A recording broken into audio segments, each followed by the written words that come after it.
There's a chocolate bar in a drawer somewhere in your house right now, and if it's been there a while, it has a problem. You unwrap it, and the surface is wrong. Chalky white streaks, a gray film. Sometimes little pale spots scattered across it like something grew there. Almost everyone reacts the same way. That's mold. It's gone bad. Throw it out. It isn't mold. It has never been mold. Chocolate is one of the most shelf-stable foods in your kitchen. There's so little water in it that mold has almost nothing to grow on.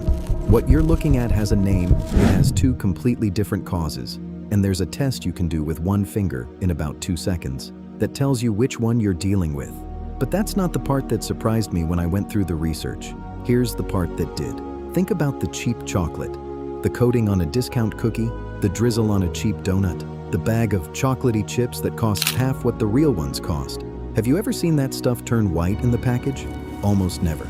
It sits in a hot warehouse, rides in a truck, sits on a shelf for a year, and it looks exactly the same on day 300 as it did on day 1. That is not because it's better made, it's because of what it's made of. And the reason it never blooms is the same reason it is not legally allowed to be called chocolate in the United States. By the end, I'll show you the 2-second finger test, the specific word on the wrapper that tells you which product you're holding, and the official name the government gives the cheap stuff.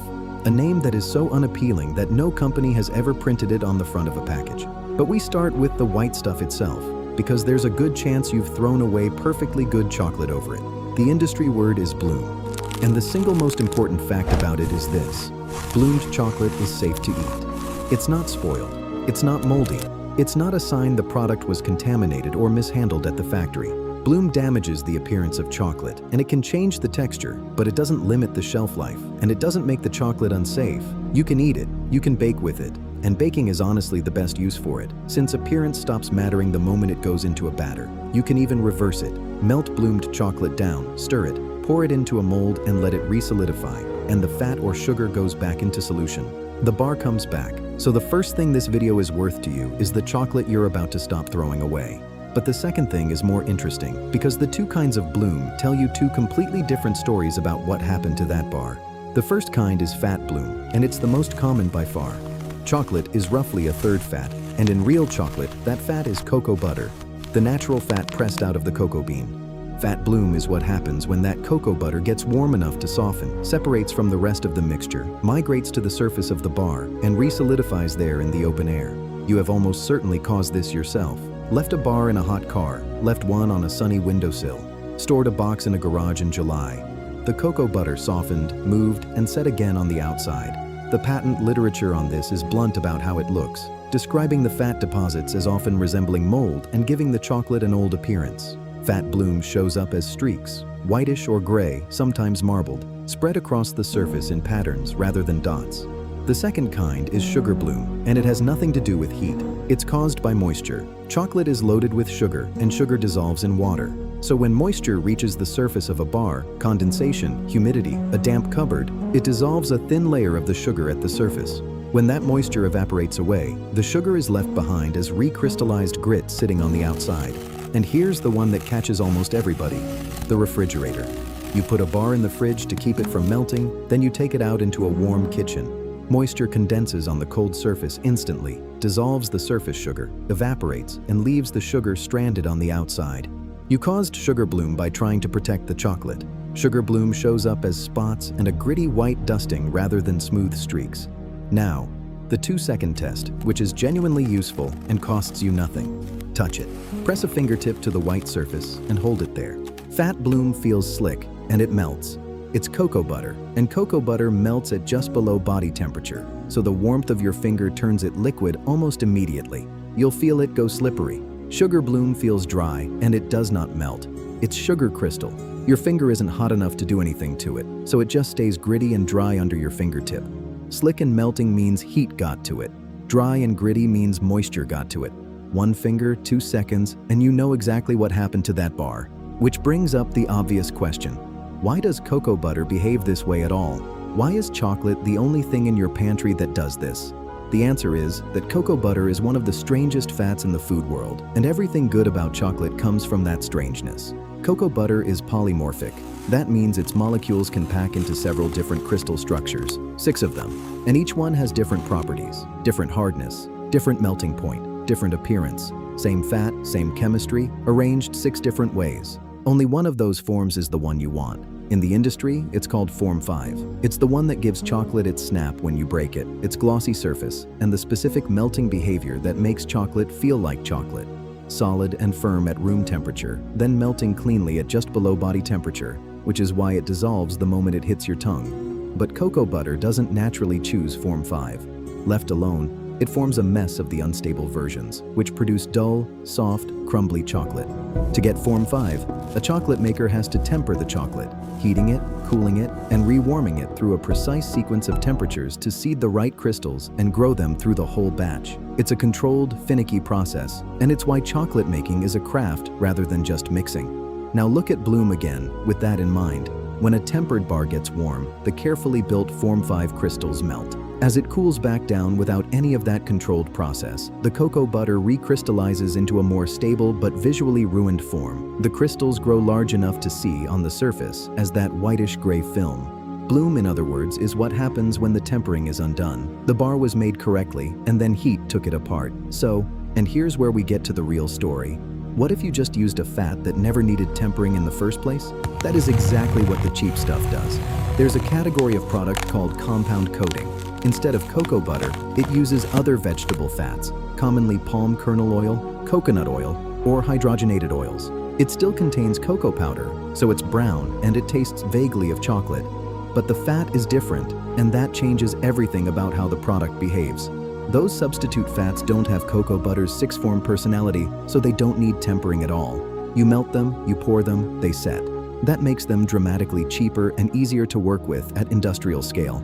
They also melt at a higher temperature than cocoa butter, which is a genuine advantage in shipping and warehousing. A compound-coated cookie survives a hot truck in a way a real chocolate one doesn't. And because there's no cocoa butter and no tempering to undo, there's very little to Bloom. Manufacturers know this and use it deliberately.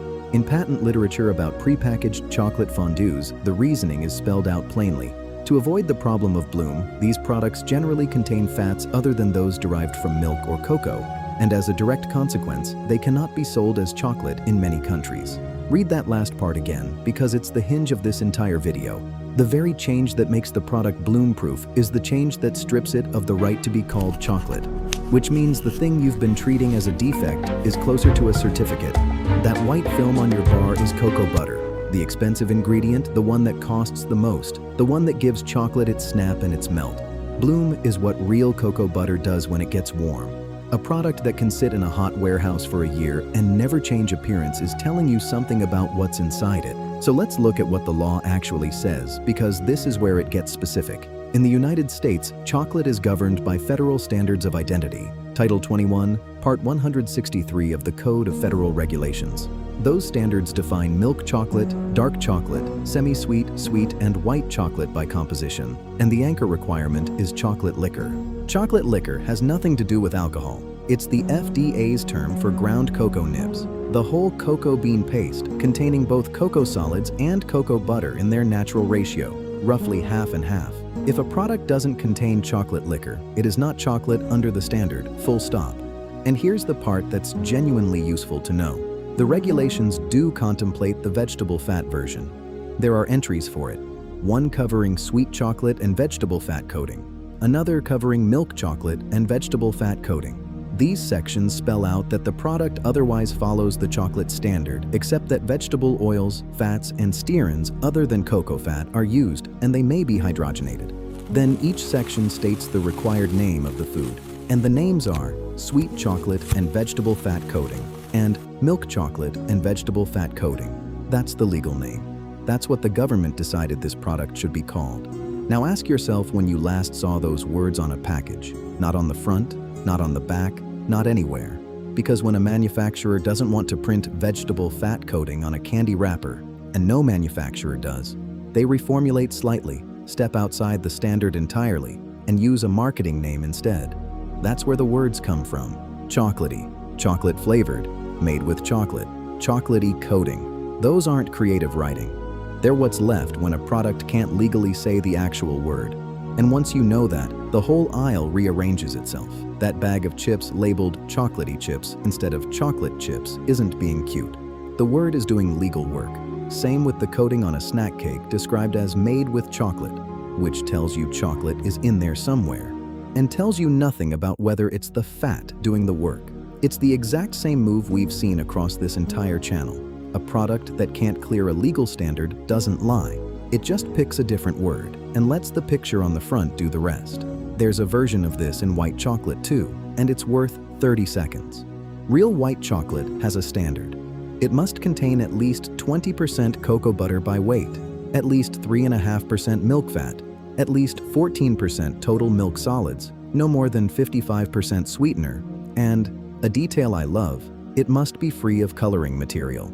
A product that hits none of that but looks the part gets sold as a white confection or a white coating. Same trick, different color. Now let's ground this, because this channel doesn't do panic. Compound coating is not dangerous. Palm kernel oil and coconut oil are ordinary food fats. Nobody is poisoning you, and the product is inspected and legal. It also has real technical advantages that aren't just about cost. The higher melting point genuinely does mean a product that survives shipping and summer storage, which is why compound coating dominates in things like sprinkles, drizzles, and shelf-stable baked goods. If a candy company made those with real chocolate, a lot of them would arrive as a smear. And bloomed chocolate, again, is safe. You can eat it. If the texture bothers you, bake with it. What's at stake is knowing what you bought. Cocoa butter is one of the most expensive ingredients in confectionery. When it's replaced with a fat that costs a fraction as much, that's a real change in what you're paying for.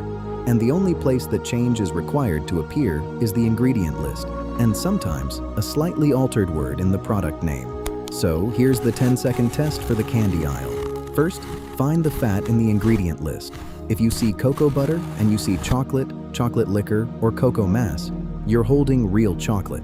If the dominant fat is palm oil, palm kernel oil, coconut oil, or something listed simply as vegetable fat, you're holding a compound coating. The fat is the tell, not the cocoa powder, which is in both. Second, read the product name, not the brand name. Milk chocolate and dark chocolate are protected terms with composition requirements behind them. Chocolaty, chocolate flavored, made with chocolate, and coating are signals that the product didn't clear the standard. Third, use the finger test on any bar that's turned white. Slick and melting is fat bloom from heat. Dry and gritty is sugar bloom from moisture. Either way, it's safe. Fourth, check the snap. Properly tempered chocolate with real cocoa butter breaks with a clean, sharp crack and a smooth fracture. Compound coating tends to bend, crumble, or break dull and soft, because the fat is behaving completely differently. And fifth, stop putting chocolate in the refrigerator. Cool, dry, and dark is what you want. A cupboard away from the stove beats the fridge, because the fridge is where the condensation problem starts. None of this means your chocolate is fake or that anyone lied to you. It means the thing you've been reading as a flaw, that white film that made you throw a bar in the trash, is a fingerprint of the expensive ingredient. And the products that look flawless forever are flawless because the expensive ingredient isn't in them. The shine is the pitch. The fat in the ingredient list is the fact. So go find the chocolate in your kitchen right now and read the fact. Cocoa butter or palm kernel oil? Tell me in the comments. Type butter if it's cocoa butter or palm if it's not. And if you've got a bloomed bar in a drawer, touch it and tell me whether it melted. And if reading a wrapper better than the people who designed it is your kind of thing, subscribe to Behind the Label. The next bar you pick up, you'll turn it over first.